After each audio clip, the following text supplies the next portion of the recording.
and let's talk about it because I don't want you to stay stuck here. And I know there's so much more waiting for you, more revenue, more ease, more peace of mind if we go through that door.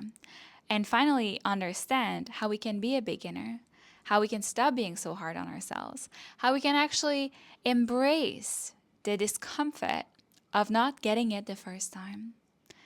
That's where your freedom is. So let's dive in. Now, if you're listening, I want you to start by just bringing a bit of context to this conversation, okay? I want you to think of some of your dreams. Maybe there's a dream of speaking on stage, having a huge podcast. Maybe there's a dream of writing an album, writing a book, buying a giant house by the beach. Like, what is the current landscape of your dreams? Okay, let's just think about it for a moment. And then I want you to ask yourself, what are some of the things I've been telling myself I'm not willing to do? Maybe there's a part of you that's been postponing reaching out to people. Maybe there's a part of you that's been postponing talking on camera or changing your business model to be accommodating more people, even though it's scary, launching, even though it's scary to maybe meet a failure, nobody signing up. What are the things you've been actively not doing or delaying? This is where your inner perfectionist is still running the show. Because there's a part of you right now that is not willing to put something out that's not that good, to work through a new task, a new learning platform, software, team, in a way that would not make it feel instantly satisfying. Because there's a learning curve and it is steep. And because you're naturally gifted and naturally talented, you don't like it. You don't like to be a beginner. You don't like to be the one that's sitting in a room listening to someone. You like to be the one in the room teaching, guiding, empowering. And so that's why we need to understand why we are still hooking into the story that when we are slow, when we learn something new, when we are a student, when we're a beginner, we're not worthy of our dreams. Because when self-worth and our actions are entangled, we start giving them points. We're saying this is good, this is less good. And we usually focus on the things that we excel in, that are our comfort zone. And what might look to the outside like zone of excellence, people see you and they're like, wow, you're so good at this. When you're entangled in the story of validation, this is your comfort zone.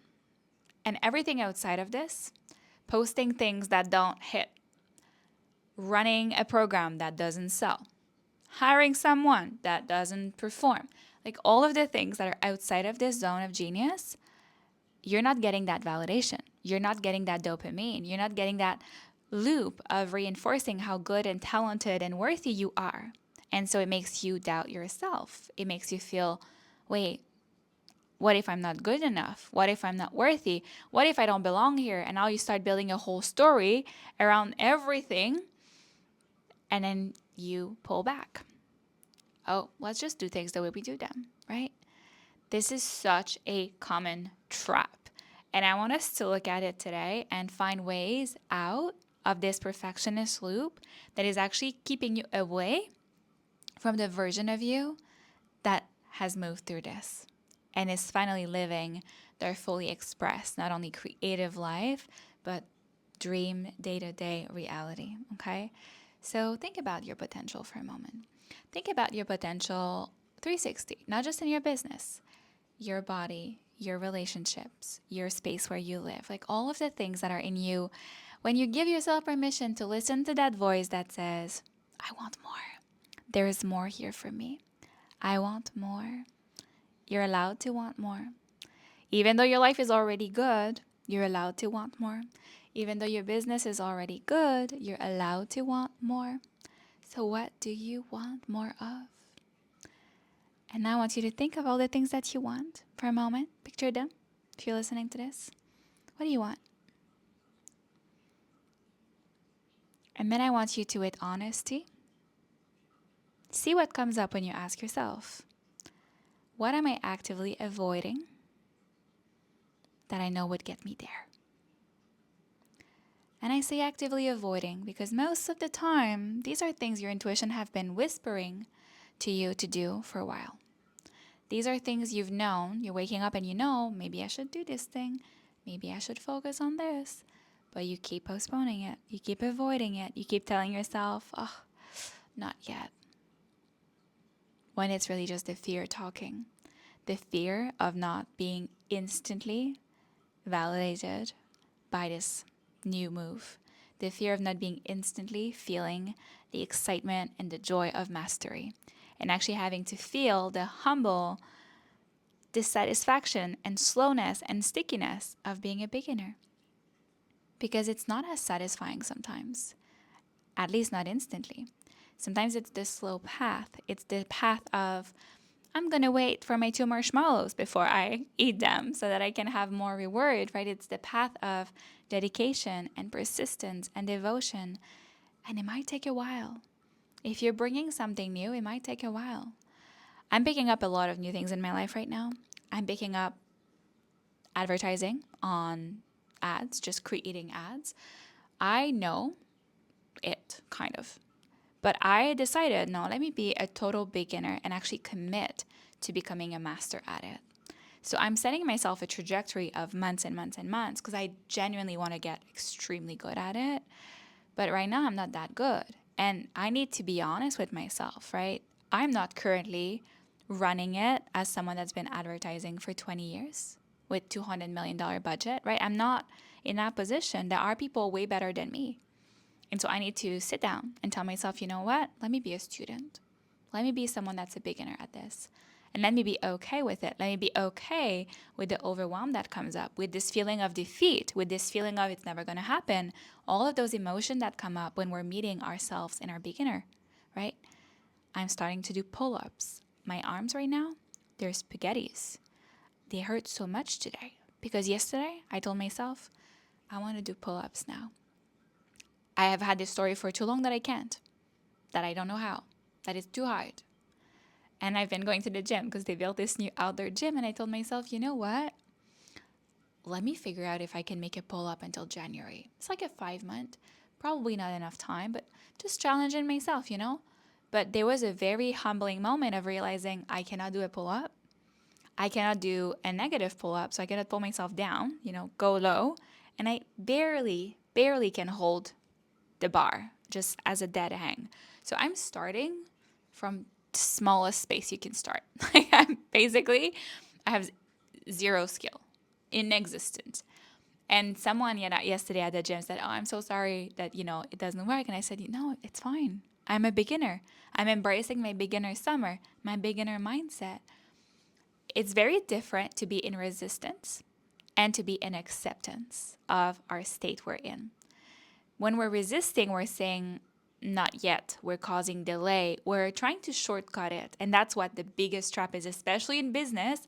And raise your hand. I know you're not technically in the audience with me, but raise your hand if you sometimes try to get to it quicker. Let's say that, you're aiming to sell out a live event. And instead of doing it step by step, not taking shortcuts, doing the work, you're trying to hack it. You're trying to get a shortcut, to make it happen in a week, to make it happen in 2 weeks. This is your perfectionist kicking in and telling yourself, I'm better than this. I can do this quicker than all the other people. I'm pretty sure I can pick it up quickly. And listen, having ambition and having confidence and certainty in your ability is good. But when it becomes self-sabotage and this constant sentiment of trying to find a shortcut, trying to find a quicker way, trying to get it quick, otherwise you will abandon it, then we're in our pattern of perfectionism. And that's why when I'm saying humbling yourself to how long something might actually take is one of the greatest gifts you can give your business and your dreams. How many people are starting a project, even building a house or something, and they're setting unrealistic expectations? It creates pressure, stress, overwhelm, and often abandonment. We let it go. It's not happening. Instead of taking the slow and steady road. And the slow and steady road asks us to Step away from this illusion that mastery is here and beginner is here. And this is better and this is worse. And this is where you should be, and this is where you should be over this phase of your life already. It's as if we're setting ourselves to think that beginner stage is from 0 to 7 years old. Once we're not a kid anymore, no longer we can be a beginner. We should be a master. We should get it quickly. We should get to the next level. We should be further ahead now that we're 10 years in our career or whatever long you've been in your career. And all of those mental stories are stopping you from the great new chapter you could be walking towards right now without stress, without urgency, without feeling unworthy, and without invalidating the other areas of you that are in excellent state. Because it's not because you're a beginner in an area that you're not excellent somewhere else. And that's why it's important to see it as context. Again, bringing back my concept of context. There's a context to being a beginner. If it's confidence here and here, you're a beginner, you're still confident here, right? Same with a skill. Maybe you were excellent at marketing for big budget companies, but now you're trying to market yourself and you're like, what's going on? I know marketing. Why isn't it working for me when I show up on social media? Because skills are one thing, context is another. The inner story is the last piece that we need to address. So there's always going to be the inner work, the energetics. There's always going to be the tangible, strategic, step-by-step, muscle building, skill building, and there's always going to be the context of the skill. And if we're not noticing how all of it is interconnected, sometimes we'll trick ourselves into thinking, I know sales, I know marketing. The amount of time I've had women or entrepreneur coming to me and saying, oh, my sales, I'm so good at sales. Only for me to listen to their sales call and realize that they're actually not that good. They're actually losing their clients in many places. Their offer is not clear. The way they're positioning them is not that clear. Their pricing structure is confusing. I've heard sometimes that, oh, I don't need marketing help. My marketing is perfect. It's not. It's not. It's not perfect. No single business, no single skill is perfect. And the longer you take to realize that there is space for growth and there is space for improvement, the longer you'll be accidentally stuck in loops in your business of illusion and trying to take shortcuts and not actually noticing what's going on, not actually noticing what is my leverage here, what is it that I'm lacking, what is it that I do not see, right? And so the way through is first we need to get clear about our goals. Then we need to get clear about our current patterns of self-sabotage because you might not realize it. You might not realize you're telling yourself you're really good at sales even though you lost your last 4 discovery calls. You might not realize that you have this illusion that your content is excellent even though it doesn't reach people. Where are you sabotaging yourself? Where are you stuck spinning illusions of quality when actually there's space to grow, there's space to learn, and it's time to meet ourselves with honesty and walk a path slowly. It is so calming for the nervous system to give yourself permission to be a work in progress, to not be arrived yet, to in fact never be arrived in a final state.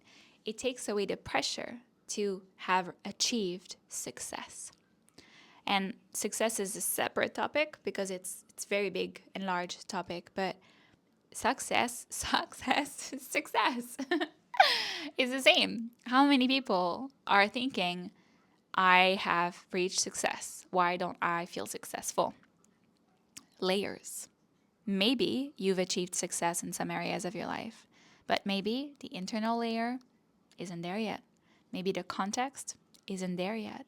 So that's why it's so important to notice our own illusions, our own spaces of which people would call blind spots, right? And that's why it's so powerful when you have an advisor seeing the bigger systems at play, how everything is connected, because sometimes we're too close to it to see it. And we don't realize how many ways we're sabotaging our success, right? When I've seen people that have super small audience selling out, but being scared, and people that have big audience selling out and being scared, the patterns of fear onto the next level are pretty much the same independently from the context. That's why that inner work, that inner foundation of giving yourself permission to say, No matter how things appear, I'm going to give myself permission to approach things with a fresh eye. Approach things with this humble quality of, I don't need to know everything. I can ask. I don't need to be there yet. My success doesn't define me. I am worthy outside of what I achieve. And because of that, I can relax. I can get help. I can get support. I can take my time here. I'm not in a race against myself. You're on your own timeline. And so, perfectionism can be great when it sets standards of excellence for ourselves. But when it's accidentally stopping us from doing the things that would truly bring the most freedom we've ever felt, the best life quality we've ever felt, we need to have an honest conversation with ourselves. So be honest with yourself today. Do those two things. Let me know how it goes. And yeah, I hope you're having a beautiful day. And if you want to talk through what your next level in your business looks like and where you might not be noticing what's stopping you right now, feel free to send me a message and let's have a conversation. I'll talk to you soon.